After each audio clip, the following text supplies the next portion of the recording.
dan membaca Al-Quran walaupun tidak mengerti isinya, tidak memahami maknanya, tidak apa-apa.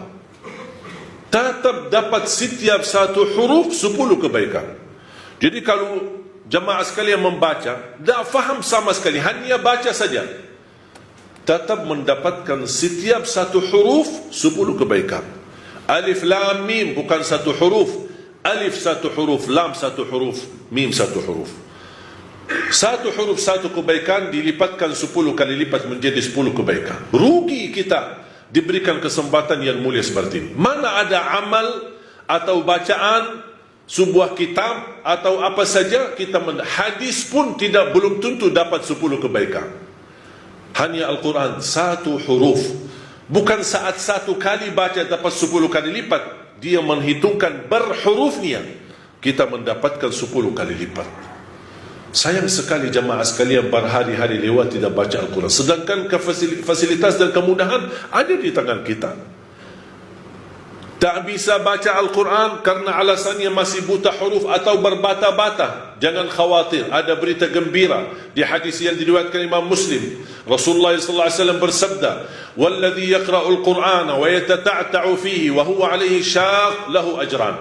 Barang siapa yang membaca Al-Quran dan dia mendapatkan kesusahan sambil berbata-bata dalam bacaannya, apa dapatnya? Apakah dosa karena berbata-bata? Kesulitan dalam membaca, apakah itu dosa? Kata Rasulullah SAW, tidak, itu 2 pahala. Falahu ajran. 1 pahala karena dia mau membaca, 1 lagi karena kesusahan dan kesulitan yang dia hadapi saat membaca. Mohon maaf, tidak bisa baca sama sekali, alhamdulillah masih bisa simak, dengar. Sambil naik motor, sambil kita menjalani tugas di kantor, atau kita kemana saja pergi, alhamdulillah sekarang fasilitas mudah. Dengan HP kita bisa kita dengar murattal, sambil kita khatam 30 juz, walaupun tidak mengerti isinya, mendapatkan keberkahan. 1 ayat kalau kita jaga setiap habis salat fardu dan ketika mau tidur, sebagaimana bersabda Rasulullah SAW, "Man qara'a ayat al-kursi dubura kulli salatin laysa bainahu wa bainal jannati illa yamut." Barang siapa yang membaca ayat kursi setiap habis salat fardu, dijamin menjadi ahli surga. Cuba 1 ayat saja menjaminkan kita masuk surga. Kira-kira gimana 30 juz Al-Quran?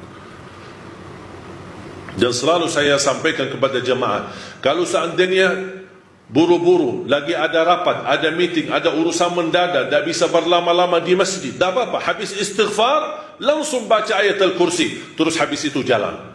Terus gimana subhanallah walhamdulillah dan zikir-zikir yang lain, tak apa-apa, sambil jalan pulang bisa kita jalankan zikir itu.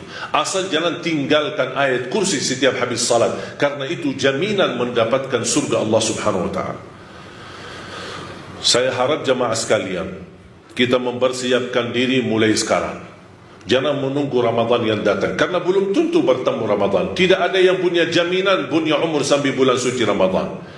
Makanya saya harap, kalau tidak bisa 1 juz dalam 1 hari, minimal mulai harimu baca Al-Quran, tutupi harimu dengan membaca Al-Quran. Tunjukkan perubahan. Kalau anda ingin Allah rubahkan nasib kita, anda ingin Allah merubahkan rizkimu, Allah ingin merubahkan keadaanmu menjadi lebih baik, tunjukkan perubahannya kepada Allah Subhanahu wa ta'ala. Tunjukkan perubahan yang luar biasa, akan dapat anugerah yang luar biasa. Tapi jangan kita menjadi hamba biasa-biasa saja, tapi minta sama Allah yang luar biasa. Itu tidak adil. Oleh karena itu jemaah sekalian, mari kita minimal mulai harimu baca Quran semampunya. 1 ayat, 2 ayat, 1 halaman, apa yang anda mampu tunjukkan. Begitu habis subuh, sebelum beraktivitas, sebelum jalan ke kantor atau kemana, kita baca Al-Quran. Begitu pulang, sudah mau tidur, siap-siap, sebelum tidur ambil air wudu dan baca Al-Quran. Habis itu tidur. Semoga di antara kita memulai hari kita baca Quran, tutupi hari kita baca Al-Quran, semoga di antaranya kita mendapatkan keberkahan oleh Allah Subhanahu wa ta'ala. Berkah terjamin. Saya belajar dari ibu saya, setiap hari tidak pernah lewat pasti khatam suratul Baqarah. Setiap hari.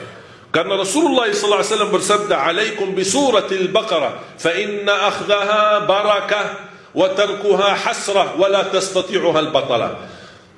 ambillah suratul Baqarah, jagalah suratul Baqarah. Barang siapa yang membawa suratul Baqarah, sesungguhnya dia telah membawa keberkahan. Dan barang siapa yang meninggalkan suratul Baqarah, kata Rasulullah SAW, akan menyesal. Kira-kira mau mendapatkan keberkahan atau membawa penyesalan? Kalau kita merasa diri gagal menjadi ahlul Quran atau penghafal Al-Quran, mohon dengan sangat, jangan gagalkan anakmu menjadi penghafal Al-Quran. Saya kagumi dan terkejut ketika melihat anak-anak hafiz Indonesia, rata-rata dari orang tua yang awam, orang tua yang buta huruf, orang tua petani, orang tua yang tidak punya kemampuan. Bahkan ada orang tua yang tidak pernah belajar sama sekali Al-Quran, tapi begitu dia memperjuangkan, sampai ada seorang ibu berkata, sudah, hentikan buta huruf lagi. Di masa kami cukup banyak orang buta huruf, kami tidak mau di generasi-generasi anak-anak kami masih ada yang buta huruf. Kalau anda gagal menjadi penghafal Al-Quran, mohon jangan gagalkan anakmu. Kalau itu pun anakmu tidak berhasil menjadi penghafal Al-Quran, jangan gagalkan hartamu untuk mendukung dan membantu program Al-Quran dimanapun. Supaya apa? Datang di hari kiamat, kita berkata, ya Allah, mohon maaf, saya tidak bisa menghafal Al-Quran, anakku pun tidak mampu menghafal Al-Quran. Ya Allah, jadikan hartaku, sedekah, zakat, infakku menjadi saksi baik untuk program Al-Quran. Mudah-mudahan kita mendapatkan orang-orang yang menilai atau mendapatkan syafaat di Al-Quran di hari kiamat. Barakallahu li wa lakum fil Qur'anil azim wa nafa'ni wa iyyakum bima fihi min al-ayati wa dhikril hakim.